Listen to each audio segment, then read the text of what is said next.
Welcome to Teja news. Nagar Kurnool జిల్లా పెద్దకొత్తపల్లి మండలం గండ్రావుపల్లి గ్రామంలో ప్రభుత్వ ఉన్నత పాఠశాలలో ఇంగ్లీష్ టీచర్గా విధులు నిర్వహిస్తున్న పవన్ అనే వ్యక్తిపై విద్యార్థినిల తల్లిదండ్రులు దేహశుద్ధి చేశారు. విద్యార్థినిల పట్ల అసభ్యంగా ప్రవర్తిస్తున్నాడనే ఆరోపణలతో టీచర్కి బడితే పూజ చేశారు. గత కొన్ని సంవత్సరాలుగా ఇదే పాఠశాలలో విధులు నిర్వహిస్తున్న పవన్ విద్యార్థినిల పట్ల అసభ్యంగా ప్రవర్తిస్తున్నాడనే ఆరోపణలతో తల్లిదండ్రులు పాఠశాల వద్దకు చేరుకొని పవన్ టీచర్పై పిడిగుద్దు కురిపించారు. టీచర్ పవన్ ఇదే పాఠశాలలో 8, 9, 10వ తరగతి చదువుతున్న విద్యార్థులను అసభ్యంగా తాకుతూ భుజాల మీద చేతులు వేసి ఇష్టానుసారంగా వివరిస్తున్నాడు. దీనికి తోడు విద్యార్థినులను తనను బాబా, మామ అని పిలవమని హుకుం జారీ చేశాడు. రాత్రి సమయంలో తన రూమ్కి వస్తే బాగా చదువు చెప్తానని విద్యార్థినులను వేధిస్తున్నాడని, దీంతో టీచర్ పవన్ వేధింపులు ఎక్కువ అవడంతో విద్యార్థినులు తమ తల్లిదండ్రులకు సమాచారం అందించారు. విషయం తెలుసుకున్న తల్లిదండ్రులు యువకులు పాఠశాలకు చేరుకొని టీచర్ పవన్కి దేహశుద్ధి చేశారు. అనంతరం టీచర్ పవన్ను సస్పెండ్ చేయాలని విద్యార్థినుల తల్లిదండ్రులు డిమాండ్ చేశారు. జరిగిన సంఘటనపై ఎంఈఓకు ఫిర్యాదు చేయడంతో పాఠశాలకు వచ్చి ఎంఈఓ విద్యార్థినులతో రాతపూర్వకంగా ఫిర్యాదు తీసుకొని విచారణ చేపట్టారు.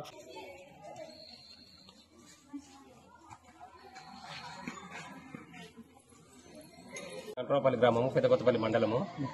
గండ్రావుపల్లి హై స్కూల్లో మా పిల్లలు చదువుతున్నారు. నా పేరు బాలరాజు, మా పాప 8th క్లాస్ చదువుతుంది.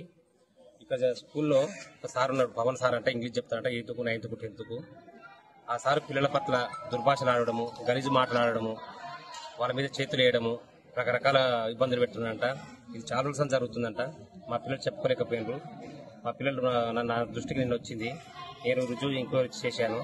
ఎంక్వైరీ చేస్తే వాస్తవం అని చెప్పారు. మా పిల్లలను కూడా అడిగాను. గ్రామ పెద్దలను దాదాపు 50 మంది వచ్చిన మార్నింగ్. ఆ సారులు ఎవరు లేకున్నారు. సారు కూడా 10కి ఎప్పుడు వచ్చారు స్కూల్కు. తర్వాత ఎంఈఓ కూడా ఫోన్ చేశాను. నేను ఫోన్ చేస్తే ఎంఈఓ సార్ వచ్చిండు. చిన్న స్కూల్కి వచ్చిండు. చిన్న స్కూల్కి వచ్చి ఏమైనా సార్ మార్నింగ్ నేను ఫోన్ చేసినా కదా అని అడిగాను. అడిగితే కూడా బండి ఆపుతలేడు. నేను బండికి అడ్డం పోయినా, ఎంఈఓ సార్ బండికి అడ్డం పోయిన తర్వాత ఏమైంది అని అడిగిండు. ఇక మా పిల్లలకు ఇట్లా చేస్తున్నాడు కదా సార్, సార్ ఇబ్బంది పెడుతున్నాడు, మీకు మార్నింగ్ కంప్లైంట్ చేసి సార్ అంటే అది నేనేం చేయాలి? పై ఆఫీసర్ చెప్పుకోపో, డిఈఓకో చెప్పుకోపో, ఏమైతే చిన్న విషయం కదా, దానికి మీ పిల్లడు పాస్ గారు అని బెదిరిపడుతున్నాడు. తర్వాత నేను మాట్లాడతానే రూమ్లోకి వెళ్ళిండు, డోర్లన్నీ మూసిండు, మమ్మల్ని ఎవరు రానిస్తాడు పేరెంట్స్ను, పిల్లలను లోపల ఏం భయప్రాంతాలకు గురి చేస్తున్నాడు. దయచేసి మీడియా మిత్రులకు అందరూ చెప్తున్నా, గవర్నమెంట్ దృష్టి కూడా తీసుకెళ్తున్నా, దీనిపైన చర్య తీసుకోవాలి. ముఖ్యమంత్రి దగ్గర విద్యాశాఖ పెట్టుకున్నాడు, విద్యాశాఖకి ఎవరు లేరు. పిల్లల స్కూల్ పంపేయాలంటే కూడా మాకు భయం అవుతుంది. దీనిపైన పై ఆఫీసర్ చర్య తీసుకోవాలని కోరుతున్నాం. ఇప్పుడు ఎలా అమ్మాయిలను అసభ్యంగా మాట్లాడినని చెప్పి పేరెంట్ నాకు ఫోన్ చేయడం జరిగింది. దాని విషయంలో నేను ఆ హెడ్ మాస్టర్ గారి కింద చెప్పడం జరిగింది. ఎందుకంటే ఇది ఉన్నత పాఠశాల కాబట్టి ఇది హెడ్ మాస్టర్ పరిధిలో ఉంటుంది. కాబట్టి ఇక్కడికి వచ్చిన తర్వాత ఆ పేరెంట్లు అలా ఎవరు అతని దగ్గర మాట్లాడడం జరిగింది. హెడ్ మాస్టర్ మాట్లాడి సార్ మాట్లాడినా నేను సెలవులో వచ్చి మీటింగ్ పెట్టి దాన్ని ఏదో చూస్తా సార్ అదే ఎందుకైనా మంచిది. నేను ప్రాథమిక పాఠశాలకు వచ్చినా నేను వచ్చి ఇట్లా అన్నాక వాళ్ళ పేరెంట్ వచ్చాంటే ఏ సార్ ఇక్కడ ఇష్యూ అయితే పెద్దగా అంటే సరే పోదాం పండి మీ అన్న అని నేను ఉడక రావడం జరిగింది. వచ్చి ఆ విద్యార్థులను ఉడక వివరణ తీసుకోవడం జరిగింది. వివరణ తీసుకుంటే ఆ విద్యార్థులు ఉడక మమ్మల్ని కొద్దిగా ఇబ్బందికరంగానే మాట్లాడుకుంటారని కొన్ని మాటలు చెప్పి రిటర్న్ పూర్వకంగా నాకు ఇవ్వడానికి సిద్ధమైంది. అది ఆ రిటర్న్ కాయిదాలు ఉంటే నేను తీసుకుంటున్నాను. అదే దాని మీద కూడా మేము ఉపాధి అయినట్టే నేను కూడా ఏమనలేదు సార్, మీరు కూడా ఏం రాసి రెండింటిపైన అది చేసి నేను పై అధికారులు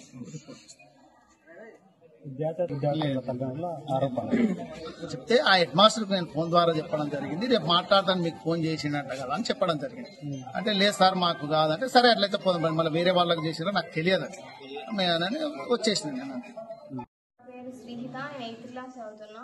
క్లాస్కి వస్తాడు, వచ్చి ఒక లెసన్ ఫోన్ గురించి వచ్చిందనుకో, ఫోన్ గురించి ఒక్క సెంటెన్స్ దాని లాభాలు నష్టాలు క్లాస్ ఇది ఏది చెప్పాడు డైరెక్ట్. ఇంకా మీ ఊరు వాళ్ళు ఎట్లా వాడతారు తెలుసా ఫోన్, న్యూడ్ కాల్స్, న్యూడ్ మోస్తుంది. అదే న్యూడ్ అంటే ఏంటో తెలుసా, బట్టలు ఇచ్చి ఫోన్ చేస్తారా మీ ఊరు ఆడవాళ్ళు కొత్త ఇందిరా, మీ ఊరు ఆడవాళ్ళ ప్రతి ఒక్క జాతకం నాకు తెలుసు అంటే ఆ సార్ ఉన్నాడా లేదంటే ఆ సార్ చూసిందా సార్ మా ఊరోళ్ళ జాతకం అంటే ఫోన్ కొనుక్కొని ఆడేది రీల్స్ చూసుకుంటా కూర్చుంటా. ఏముంటాయి ఆ రీల్స్ ప్రతి ఒక్క ఆడి కళ్ళ ఒకట ఇచ్చి తిరుగుకుంటా 10 మందితో అనుకుంటా రీల్స్ చూస్తాయిరా అంటే సార్ చూసిందా ఏమన్నా అట్లా ఉంటారని మా ఊరు వాళ్ళు. ఎంత కోపం వచ్చిందంటే 48 బిల్లు అంటే 48 బిల్లు మా మదర్స్ కూడా ఉంటుంది సార్. ఆ రైడ్ ఎవరికి ఉందా అనకే కోపం వచ్చింది సార్ నాకైతే. అట్లా అంటాడు. ఇంకా బాత్రూమ్స్ నుండి ఫోన్ చేస్తారు, ఆ ప్రతి మొత్తం ఉన్నారు మీ ఊళ్ళో చాలా మంది ఉన్నారా ఇట్లాంటి వాళ్ళే అని అంటాడు సార్. మొత్తం వాళ్ళ వైఫ్ గురించి, మా వైఫ్కి నేను కూరగాయలు కట్ చేసి ఇస్తాను. మా పాప అంటే ఇంటర్ చదువుతుంది కాబట్టి ఫోన్ వాడుతుంది, మా బాబు అంటే ఇంటర్ చదువుతున్నాడు కాబట్టి ఫోన్ వాడతారు. వీళ్ళదేంట్రా వాళ్ళ అక్క ఇప్పుడు ఇంటర్ అంట, ఆమెకి టచ్ ఫోన్ ఇప్పించిందంట అంటే సారీ మనం రీఛార్జ్ చేస్తున్నాడా సార్, ఆ అక్క ఇంటరే వాళ్ళ కూతురు కూడా ఇంటరే కదా సార్, ఎట్లా అంటాడు ఆ అక్కకు ఫోన్ అవసరం కూడా ఏ పిల్లకి ఫోన్ అవుతుంది అంటే ఎమర్జెన్సీ ఎవరుకుంటారు చెప్పేస్తే సార్ ఏమైనా ప్రాబ్లమ్స్ సార్ అలా పేరెంట్స్కి ఫ్రెండ్స్కి ఏమైనా ఫోన్ చేయడానికి అంటే వాళ్ళ ఫ్యామిలీ ఏమో చాలా గ్రేటెస్ట్ డీసెంట్ ఇన్నోసెంట్ ఫ్యామిలీ, మా ఫ్యామిలీస్ అన్ని చెత్త ఫ్యామిలీస్ అన్నట్టు మాట్లాడతారు సార్. ఏమంటే అరే మీరు ₹1 ఖర్చు లేకుండా మా చేతి ఉంటే మీరు హై లెవెల్కి వెళ్ళిపోతారు రా అంటాడు. నేను చెప్తున్నా చూడండి రా, ఇంటర్లో కస్తూర్బాయ్ ఇస్తాను, మధ్యాహ్నం వరకన్నా మధ్యాహ్నం సాయంత్రం వరకన్నా చదువుకోవాలి.